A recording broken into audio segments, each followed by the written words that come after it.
ခွဲရမှာကြောက်ရင်အစတည်းကမတွေးတာကောင်းတယ်တွေးတယ်ဆိုတာခွဲခြင်းရဲ့အကြောင်းပဲဘသူတွေဘလောက်ပဲအတွဲကောင်းနေကြပါစေအမြဲပြောင်းနေတဲ့လောကကြီးမှာအချိန်တန်တော့လဲမြဲတဲ့သူတွေနဲ့ခွဲကြရတာပဲမဟုတ်လားအရှင်ခွဲနဲ့အသေးခွဲပဲကွာပါတယ်ဆိုတော့ကတွေးမရလို့ခွဲကြတဲ့အခါအခွဲကောင်းဖို့ပဲကြိုးစားရမယ်အမုန်းနဲ့မခွဲပဲအပြုံးနဲ့ခွဲနိုင်အောင်အချစ်နဲ့မခွဲပဲအနှစ်နဲ့ခွဲနိုင်အောင်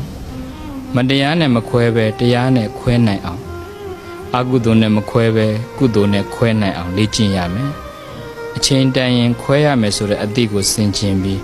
တွဲနေတဲ့အချိန်မှာအလွဲတွေမများဖို့အတွဲလွန်ပြီးအစွဲလွန်ယောဂမဖြစ်ဖို့အတွဲများတဲ့အလွဲအမှားကြောင့်ငရဲသွားတဲ့အထိမရောက်ဖို့တတိပြုကြရမယ်အကောင်းဆုံးကတော့အတွဲနဲ့အခွဲကိုတတိပြုပြီး